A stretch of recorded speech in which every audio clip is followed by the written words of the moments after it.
The Velthari Empire had conquered 17,000 star systems across 4 galactic arms. Their warships darkened the skies of countless worlds. Their crimson banners flew on planets whose original inhabitants had long since been reduced to servitude or ash. For 12,000 years, no species had successfully resisted their advance.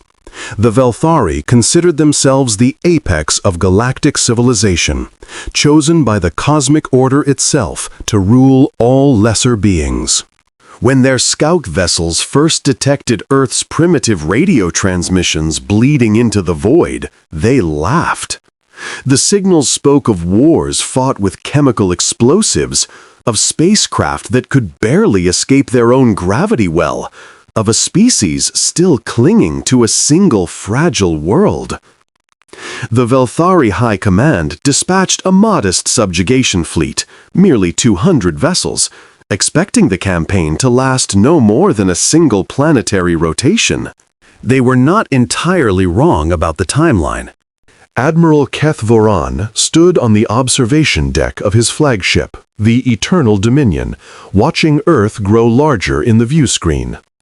It was a beautiful world, he admitted privately. Blue oceans, white clouds, green continents. It reminded him of Velthar Prime before the industrialization. Such worlds fetched premium prices in the imperial resource markets. "Admiral," his tactical officer reported, "we are detecting organized resistance forming in orbit. Approximately 300 vessels of varying sizes. Their weapon signatures suggest nuclear warheads and chemical propulsion systems." Keth Voran's mandibles clicked in amusement. "Nuclear warheads? How quaint. Inform the fleet to raise minimal shielding. I want our warriors to feel at least some sensation during this conquest. It builds character." The Battle of Earth's First Stand lasted 7 minutes. Human missiles detonated harmlessly against Velthari shields. Human lasers, cutting edge by terrestrial standards, barely registered as warmth against armor designed to withstand stellar radiation. Human vessels, crewed by the bravest men and women their species had ever produced, were swatted from the void like insects against a windscreen. 300 ships, 15,000 crew members, 7 minutes. Keth Voran ordered the orbital bombardment to begin. Major military installations were reduced to glass. Capitals of resistant nations were erased. Within 6 hours, Earth's governments were broadcasting unconditional surrender on every frequency. The humans had entered the galactic stage not as explorers or diplomats, but as the newest addition to the Velthari Empire's vast collection of subjugated species. Commander Sarah Chen watched the surrender broadcast from a bunker deep beneath the Rocky Mountains. Around her, what remained of Earth's military leadership sat in stunned silence. Some wept. Others stared at nothing, their minds unable to process the totality of their defeat. "It's over," General Morrison whispered. "My God, it's actually over. We couldn't even scratch them." Sarah said nothing. She was studying the tactical data they had managed to collect during the brief engagement: weapons frequencies, shield harmonics, propulsion signatures. The information was fragmentary, captured in desperate snapshots before sensor platforms were destroyed, but it was something. It was hope. "General," she said quietly, "I need authorization for Project Prometheus." Morrison looked at her with hollow eyes. Prometheus was shelved 8 years ago. The prototype was never completed. The drive technology alone would have taken another 20 years to... "The prototype was completed, sir, in secret, by a team that believed we weren't alone in the universe and that we wouldn't like what we found when we met our neighbors." Sarah pulled up a classified file on her tablet. "The Prometheus is hidden in the Kuiper Belt, powered down, waiting. It's the most advanced vessel humanity has ever built. Experimental weapons, experimental propulsion, experimental everything. We poured every theoretical breakthrough of the last century into that ship. One ship, Morrison said flatly, against hundreds, against thousands, against an empire that spans the galaxy. One ship crewed by people who have nothing left to lose, who will spend however long it takes learning our enemy, finding their weaknesses, and coming back when we're ready. Morrison stared at her for a long moment. Then he laughed, a bitter, broken sound. Authorization granted, Commander. Take whoever will go with you. Take whatever you need. And for the love of God, take as much of our surviving research data as you can carry. If humanity is going to survive this, someone needs to remember what we were capable of. The evacuation was chaos masked as order. Sarah and a hand-picked crew of 200 specialists, engineers, scientists, pilots, soldiers, slipped away during the confusion of the initial occupation. They traveled in civilian vessels, mining ships, even an old space tourism yacht, rendezvousing at a distant point beyond Neptune's orbit. The Prometheus waited for them in the darkness, cold and silent and patient. She was beautiful in the way that weapons are beautiful, sleek lines designed by necessity rather than aesthetics, her hull a matte black that drank starlight without reflection. 3 kilometers long, she dwarfed anything humanity had previously launched. Her main cannon ran the length of her spine, a theoretical weapon that had never been fired, based on physics that were still more speculation than science. "She's real," whispered Lieutenant Commander David Park, Sarah's executive officer, as their shuttle approached. 8 years of rumors and conspiracy theories, and she's actually real. "She's real," Sarah confirmed. "Whether she works is another question entirely. The drive was never tested at full power. The weapons were never fired in combat. Half the systems aboard were theoretical when they were installed. And we're going to fly her against an empire that's conquered the galaxy. We're going to learn first. Then we're going to plan. And then, when we're ready, yes, we're going to take the fight to them." The Prometheus came alive around them as they boarded, her reactors warming from standby, her systems initializing one by one. She had been waiting 8 years for this moment. Somehow, impossibly, she felt eager. Sarah took her place in the captain's chair and looked at the main view screen. Earth was visible as a tiny blue dot, impossibly far away, soon to be much farther. "All stations report ready, Captain," David said. "Then let's go. Maximum stealth, minimum energy signature. Take us out of the system." She paused, looking at that distant blue speck one last time. "We'll be back." The Prometheus accelerated into the void and was gone. Part 2. The Exile. They ran for 300 years. It was not running in the cowardly sense. It was running like an athlete trains, like a predator stalks, like a warrior prepares. The Prometheus became humanity's ark, library, academy, and laboratory all in one. Her crew aged and died, and were replaced by children born in the ship's corridors, who grew and learned and had children of their own.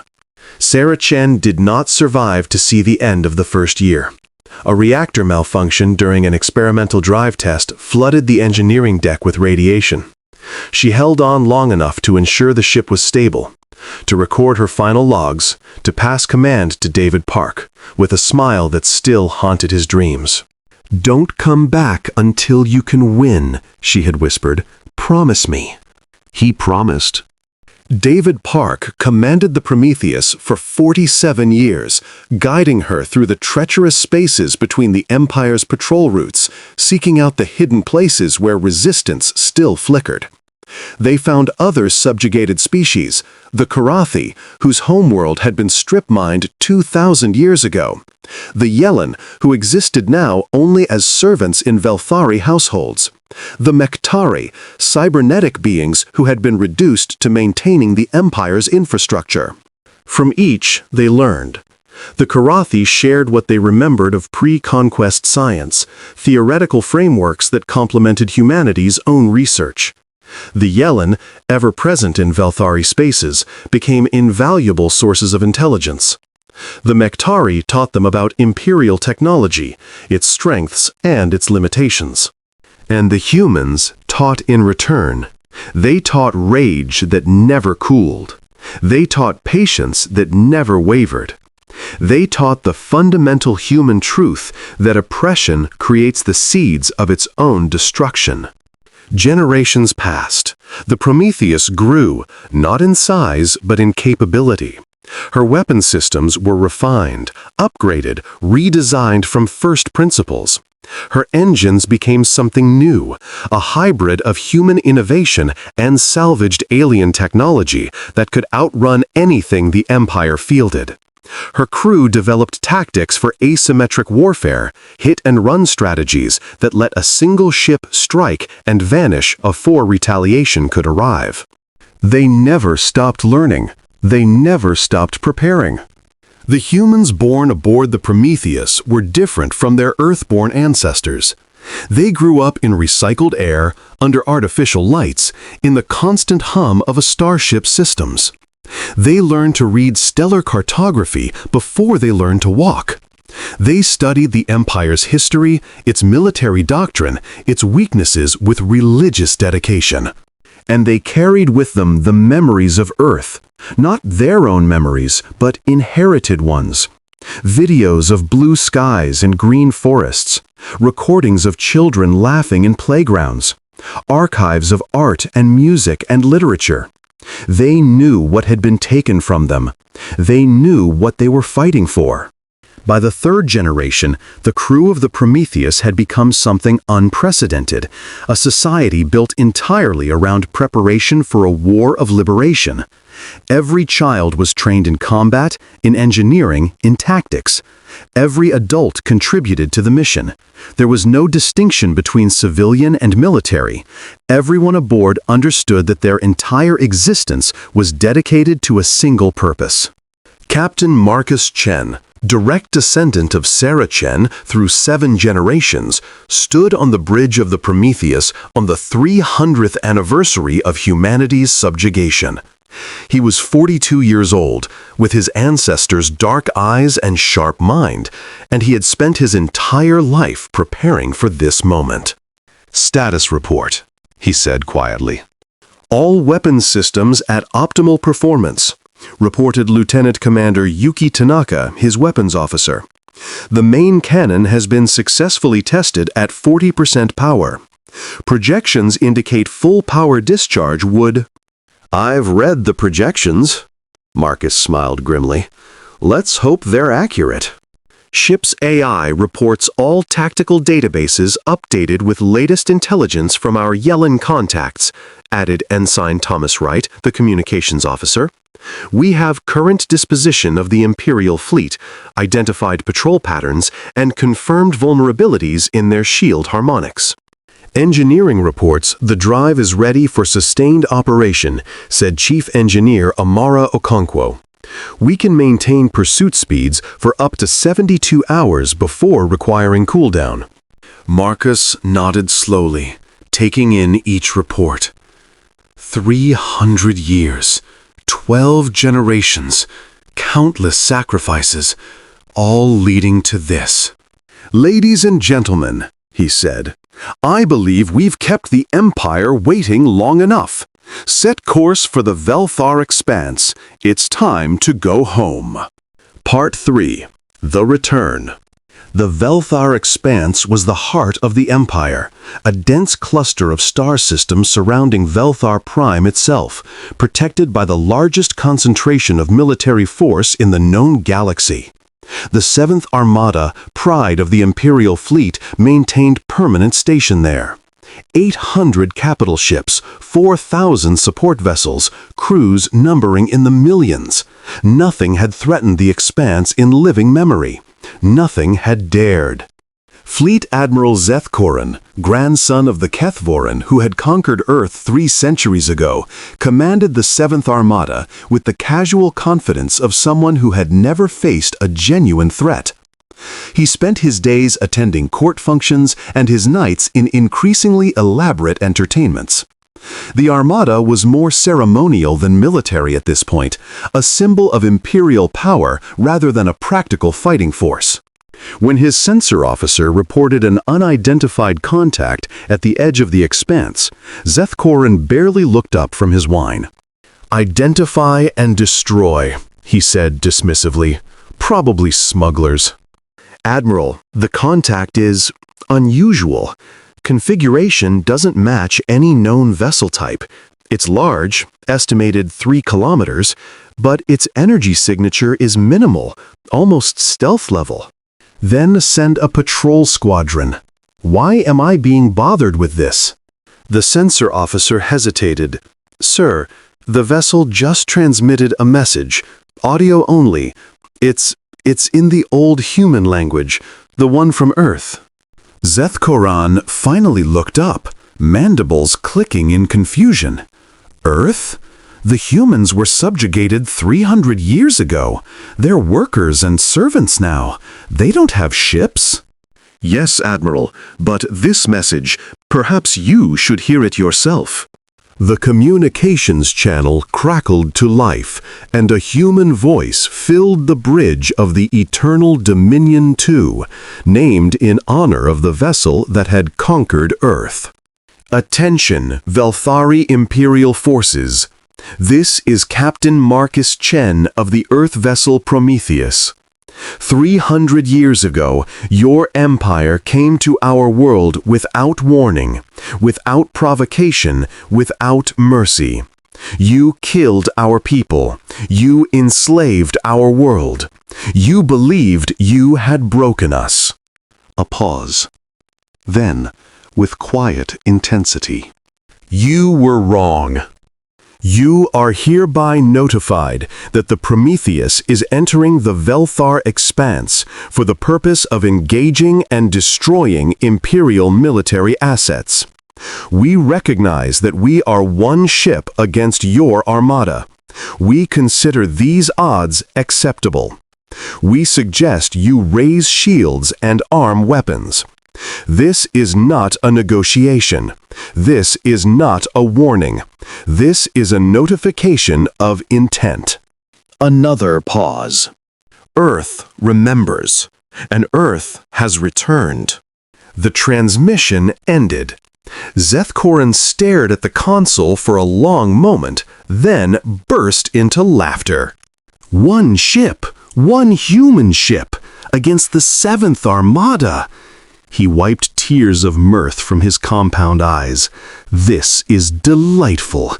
They've been hiding for 3 centuries, building one ship, and they think they can challenge us? Dispatch the 2nd Squadron. I want that vessel captured intact. This will make for wonderful entertainment at the court." "Yes, Admiral." The 2nd Squadron, 50 heavy cruisers and their attendant support ships, broke formation and moved to intercept the intruder. Their commanders shared their admiral's amusement. One human ship against 50 Imperial warships? This wouldn't even qualify as practice. Captain Chen watched the approaching squadron on his tactical display. 50 ships, he murmured. They're not taking us seriously.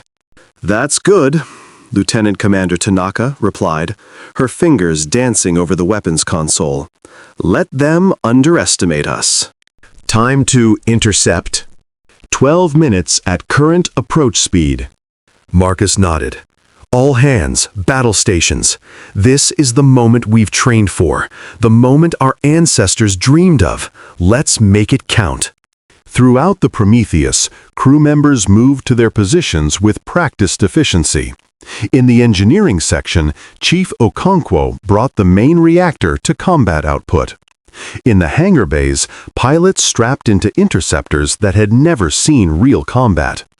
In the medical bay, doctors prepared for casualties they prayed wouldn't come. And in the weapons bay, deep in the heart of the ship, the main cannon, humanity's theoretical masterpiece, the weapon that had never been fired at full power, began its charging sequence. "Weapon status?" Marcus asked. "Point defense grid at full power. Missile tubes loaded. Secondary batteries charging. Main cannon." Tanaka paused, checking her readings. "Main cannon charging sequence initiated. Time to full power, 18 minutes. Then we'll have to survive for 18 minutes. Marcus smiled grimly. "All ahead full. Take us straight at them." The Prometheus accelerated, her experimental drive pushing her to speeds that should have been impossible for a vessel her size. The Velthari squadron commanders noted the approach with mild interest. The human ship was fast, they'd give it that, but adjusted their formations with casual confidence. "Open fire at maximum range," ordered Squadron Commander Vethran. "Let's end this quickly." Plasma cannons discharged. Missiles launched. The combined firepower of 50 Imperial warships reached toward the Prometheus in a wave of destruction that should have vaporized any vessel in the known galaxy. The Prometheus danced. There was no other word for it. Her maneuvering thrusters fired in patterns that seemed random but were actually the product of 3 centuries of tactical refinement. She rolled and pitched and yawed, threading through the barrage like a needle through fabric. Plasma bolts that should have been unavoidable missed by meters.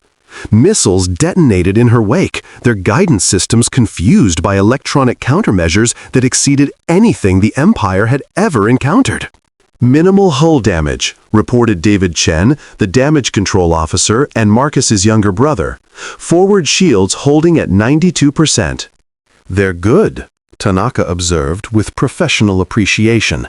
"Heavy volume of fire. Excellent coordination." "Not good enough. Return fire. Secondary batteries. Target their lead ships. Show them what 300 years of preparation looks like." The Prometheus spoke. Her secondary batteries were not plasma weapons. Plasma was the standard armament of the Empire, well understood and well defended against. Instead, she carried kinetic accelerators that fired hypervelocity projectiles at a significant fraction of light speed.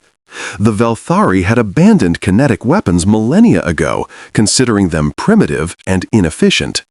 They had forgotten that primitive and ineffective were not synonyms. The first salvo punched through Velthari shields as if they didn't exist. Kinetic impacts didn't care about shield harmonics or energy frequencies. They were pure physics, mass times velocity, unstoppable force meeting very stoppable object. 3 cruisers exploded before their commanders even realized they were under effective fire. 3 kills, Tanaka reported. "Reloading. Enemy formation is breaking?" Marcus studied the display. The Velthari ships were scattering, their orderly formation dissolving into chaos as captains prioritized their own survival over tactical coordination. 300 years of peace had made them soft.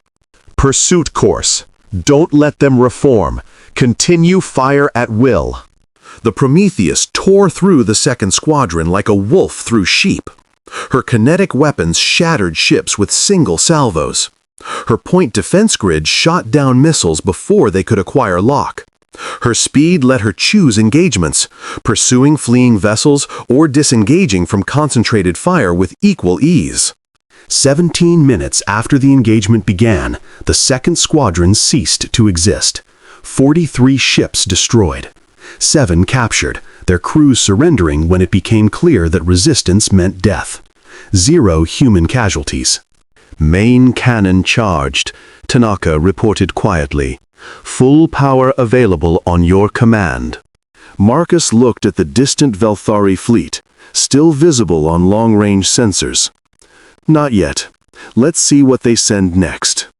Admiral Zethkoren was no longer laughing. 50 ships, he whispered, staring at the tactical display in disbelief. 50 ships, and they didn't even scratch that monster. Admiral, the human vessel is continuing its approach. Current trajectory will bring it into weapons range of the main fleet in approximately 4 hours. Then send everything. Every ship in the Armada. We cannot allow this primitive remnant to threaten the expanse. His flag captain looked uncomfortable. Admiral, our standing orders require us to maintain at least 200 vessels in defensive positions around Velthar Prime at all times. If we commit the entire fleet, if we don't destroy that ship, there won't be a Velthar Prime to defend. Send everything. 800 capital ships against one human vessel. I want to see that thing turned into dust.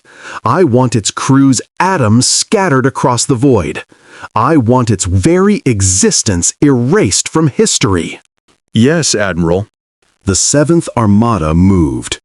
800 capital ships, 4,000 support vessels, millions of crew members, the largest military force ever assembled in a single location, the pride of an empire that had conquered 17,000 star systems. Against one ship. Marcus watched the approaching Armada on the main display, his expression calm. Around him, his crew worked their stations with quiet efficiency, but he could sense their tension. This was the moment. Everything their ancestors had sacrificed for, everything they had spent their lives preparing for, it all came down to the next few hours.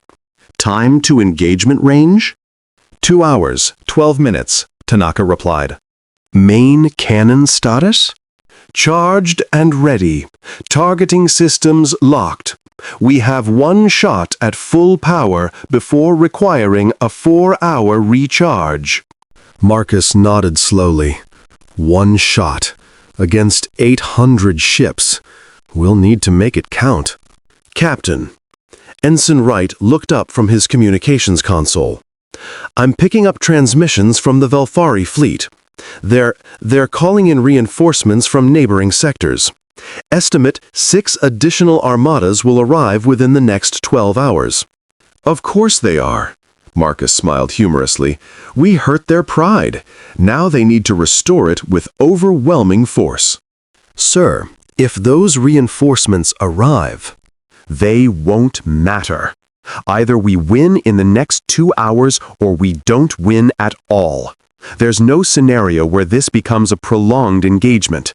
Marcus stood and addressed the entire bridge crew. Listen to me, all of you. This is not a battle we can win through attrition. We don't have the resources. We don't have the numbers. What we have is surprise. 300 years of preparation and one weapon they've never seen before.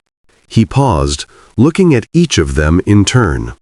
Our ancestors built this ship because they believed that humanity could not be conquered, that somewhere in us was something the Velthari could never break. We've spent our lives proving them right, learning, adapting, improving. Now we finish what they started. Captain, Tanaka said quietly, I have a solution. A single shot that maximizes the main cannon's area of effect. It won't destroy the entire fleet, nothing could, but it will create an opening, a hole in their formation that we can exploit. Show me. The tactical display updated, showing the Velthari fleet's formation, a standard Imperial assault pattern, 800 ships arranged in concentric spheres designed to concentrate fire on a single target. In the center, protected by layers of cruisers and destroyers, sat the flagship, the Eternal Dominion II. If we can penetrate to this point, Tanaka indicated a position near the formation's core, and fire the main cannon at maximum dispersal, we can eliminate approximately 30% of their capital ships in a single discharge. The shockwave will disable another 20%. That leaves roughly half their fleet combat effective. Still 400 ships against one. Yes, sir. But 400 ships in disarray, with their command structure disrupted and their morale shattered, against a ship they're beginning to realize they can't hurt. Marcus studied the projection. It was insane. It was suicidal. It was exactly the kind of plan that only humans would consider. "Do it," he said. Part 4. The Reckoning. The Prometheus approached the Velthari Armada like a blade approaching flesh. Her drives burned at full power, pushing her to intercept velocity with no attempt at concealment. Let them see her coming. Let them understand that one human ship was charging 800 warships without hesitation. Let them understand what humanity had become. "Enemy fleet opening fire," Tanaka reported. "Standard plasma barrage. Missile launches detected. They're throwing everything they have. Hold course. All power to forward shields. Point defense maximum engagement." The space around the Prometheus became a hellscape of weapons fire. Thousands of plasma bolts, tens of thousands of missiles, the concentrated destructive power of an entire armada, all focused on one vessel. The ship shuddered and groaned as her shields absorbed impact after impact. "Shields at 70%, David reported. 68, 65. "Time to firing position? 4 minutes. "We need to be faster." Marcus gripped his armrests. "Engineering, I need more speed." Chief Okonkwo's voice came over the intercom. "Captain, the drive is already at maximum. If I push any harder—" "Then push harder, whatever it takes. We don't get a second chance at this." A pause. Then, "Understood, Captain.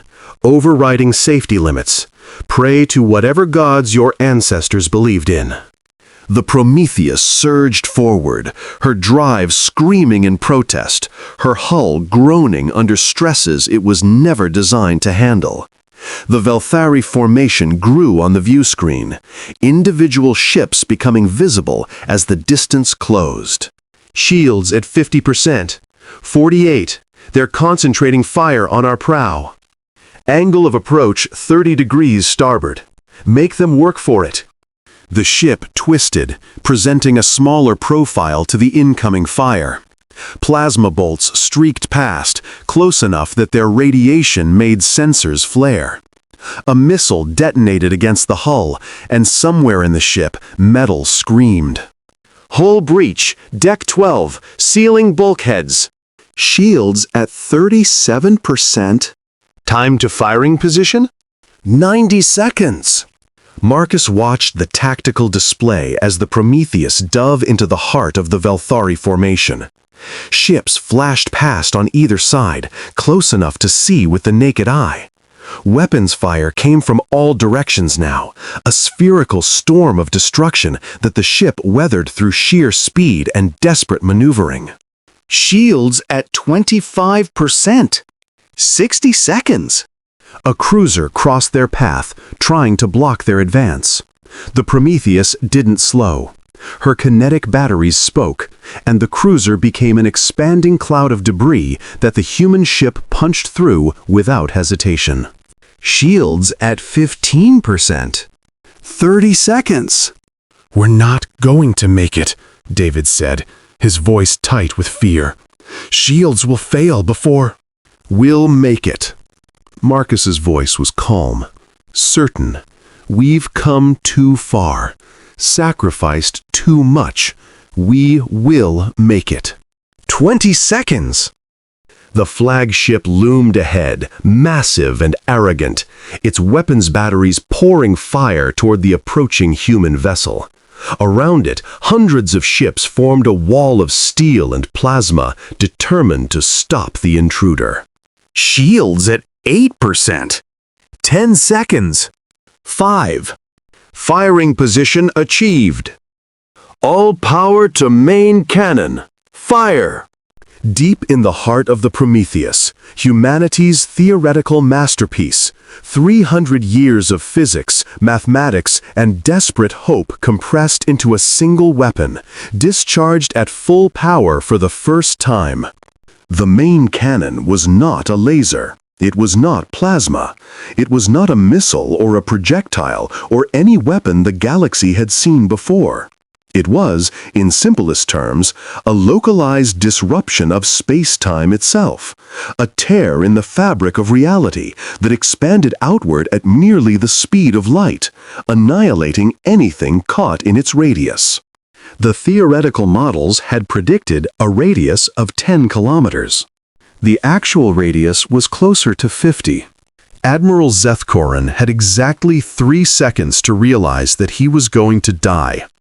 He spent those seconds staring at the view screen as reality itself seemed to tear open in front of his flagship, as ships around him simply ceased to exist, as the Eternal Dominion II, named for the vessel that had conquered Earth, symbol of imperial power and arrogance, was erased from the universe. His last thought was of his grandfather's logs, describing the conquest of Earth. "They are primitives," Kethvorin had written. "They will never pose a threat to the Empire." Zethkorin wanted to laugh at the irony, but he was dead before the neural impulse could reach his vocal cords. On the bridge of the Prometheus, Marcus Chen watched as 247 capital ships simply disappeared. Not destroyed. Destroyed implied debris, wreckage, evidence of what had existed before. These ships were unmade, their component atoms scattered across dimensions, their existence erased as thoroughly as if they had never been. The shockwave, a ripple in space-time that accompanied the weapon's discharge, radiated outward, crippling another 168 ships. Reactors overloaded. Drive systems failed. Weapons batteries went dark. Ships that had been lethal warships seconds ago became drifting hulks, their crews alive but helpless. "Jesus Christ," David whispered. "Report," Marcus said, his voice steady despite the trembling of his hands. Tanaka's voice was shaking.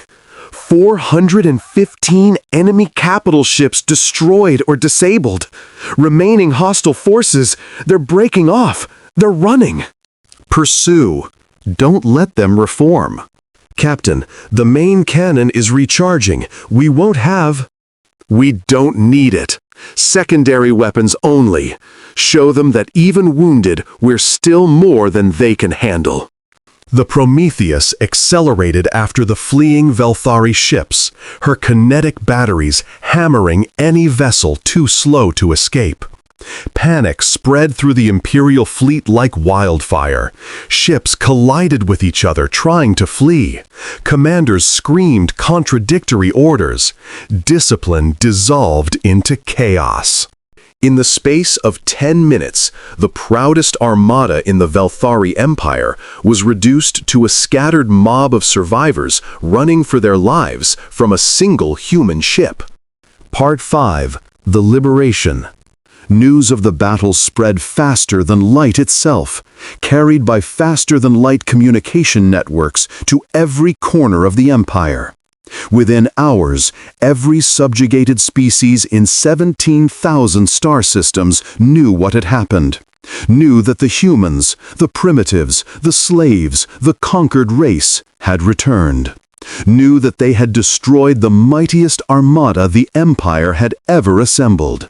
The effect was immediate. On Korath 4, workers in the mining pits seized control of their overseers' weapons and began fighting their way to the surface. On Yellen Prime, servants who had been docile for generations suddenly remembered that their ancestors had been warriors. On Mektari Station, cybernetic beings began reprogramming the Imperial infrastructure they maintained, turning it against their masters. 300 years of oppression, 300 years of hopelessness, 300 years of believing that resistance was futile, all swept away in a single moment by the news that one human ship had accomplished the impossible. The Prometheus received thousands of transmissions within the first day. Messages of support, offers of alliance, pleas for assistance. The subjugated peoples of the galaxy had found their champion, and they were ready to rise. Marcus addressed his crew in the main assembly hall, his image broadcast to every corner of the ship. Today, we proved that the Velthari Empire can be defeated, that their ships can be destroyed, that their arrogance is not matched by their capability. We have struck the first blow in a war of liberation that will not end until every enslaved world is free. He paused, looking at the faces around him. Children of Earth who had never seen their homeworld, who had grown up with nothing but stories and memories and a dream of freedom. But our work is not done. 6 armadas are converging on this position. The Empire will throw everything they have at us, because they understand now what we represent. We are not just a threat. We are hope. And hope is more dangerous to them than any weapon. He smiled. So let's give them something to be afraid of. The next 6 months were a blur of combat and liberation. The Prometheus became a legend, appearing without warning in system after system, striking Imperial forces and then vanishing before reinforcements could arrive. Each battle added to her mystique. Each victory inspired new uprisings. And Earth remembered. The humans on their homeworld had spent 3 centuries as laborers and servants, their history suppressed, their culture erased, their hope extinguished. They had been told that they were inferior, that they existed only to serve, that they should be grateful for the privilege of submission. They had never believed it. Underground resistance movements that had smoldered for generations now erupted into open rebellion. Slaves who had spent their lives memorizing the layout of Imperial facilities used that knowledge to sabotage and destroy. Workers who had been forced to build Velthari weapons now turned those weapons against their oppressors. The Empire tried to respond, but their resources were stretched thin. Uprisings erupted on hundreds of worlds simultaneously. Armadas sent to crush one rebellion would arrive to find it had already spread to 3 more systems. The rigid hierarchy that had made the Empire so effective at conquest was catastrophically slow at adaptation. And always, at the center of everything, the Prometheus fought on. "Captain, we're approaching Earth system," Lieutenant Commander Tanaka reported, her voice thick with emotion she was struggling to control. Sensors detect a significant Imperial presence in orbit, approximately 400 vessels. Marcus stood, straightening his uniform. This was the moment. After 300 years of exile, the children of the Prometheus were coming home. "Open a channel. All frequencies." Channel open. Marcus took a deep breath. "People of Earth, this is Captain Marcus Chen of the Earth vessel Prometheus. 300 years ago, your ancestors, our ancestors, sent us into the void with a mission to prepare for the day when humanity would take back its future. That day has come." He paused, looking at the pale blue dot on the view screen. His home, their home, the home of everyone who had ever sacrificed for this moment. "The Empire has told you that you are weak, that you are conquered, that you are nothing. They were wrong. You are the descendants of a people who built this ship with nothing but courage and hope. You are the inheritors of a tradition of defiance that stretches back to the dawn of human history. You are the children of a world that has never accepted oppression, never surrendered its dreams, never stopped fighting for freedom. The Prometheus has returned, and we're not leaving until Earth is free. The Battle of Earth's Liberation was the largest engagement of the war.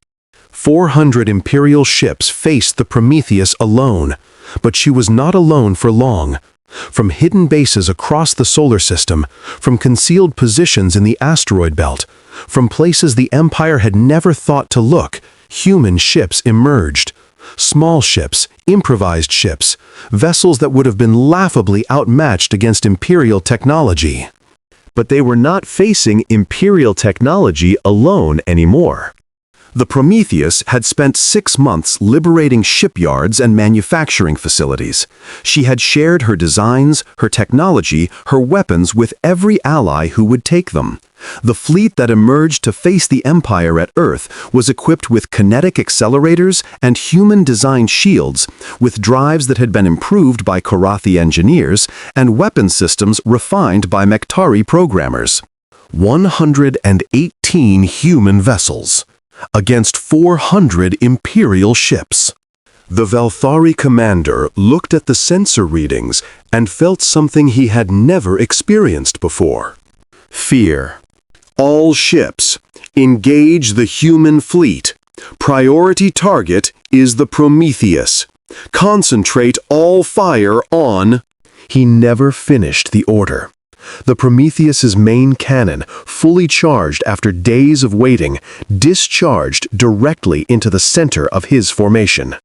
132 ships ceased to exist. The human fleet charged into the gap, their kinetic weapons tearing through Imperial ships that had never faced this kind of combat.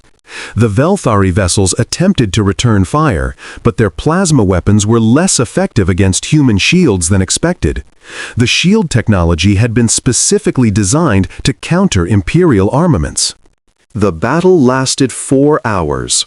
When it was over, 312 Imperial vessels had been destroyed. 88 had surrendered. Not a single human ship was lost, though many were damaged. Earth was free. Epilogue. The New Dawn. The liberation of Earth was not the end of the war, but it was the beginning of the end. Over the next 5 years, the alliance of liberated species pushed the Valthari Empire back from system after system. The rigid, arrogant culture that had seemed invincible crumbled under the combined might of peoples who had learned to fight, to adapt, to hope. The Prometheus fought in 100 more battles. Her crew replaced gradually by a mixture of veterans and new recruits from every species in the alliance. She became a symbol of unity, a reminder that the galaxy's future would be built not by conquerors, but by those who had overcome conquest. On the 5th anniversary of Earth's liberation, Marcus Chen stood on the surface of his ancestors' homeworld for the first time. The spaceport around him was busy with traffic from dozens of worlds, trade ships, diplomatic vessels, relief transports bringing aid to planets still recovering from Imperial rule. The sky was blue. The clouds were white.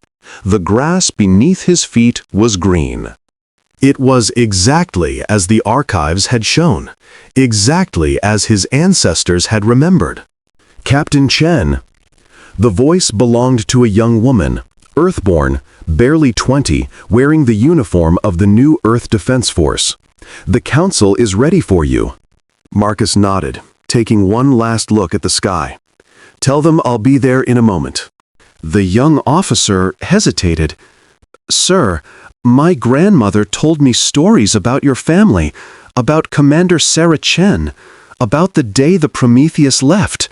She always said that someday you would come back. She was right. She died last year, but she knew you would come back. She never stopped believing. The young woman's eyes were bright with tears. "Thank you for keeping your promise, for keeping her faith." Marcus smiled gently. "We made a promise 300 years ago that we would return when we were ready, that we would not stop until Earth was free, that we would never forget what was taken from us." He looked up at the sky one more time, at the faint stars visible even in daylight, at the void that had been humanity's home for 3 centuries. "We kept our promise, and we're just getting started." The war ended 2 years later with the surrender of the Velthari Empire.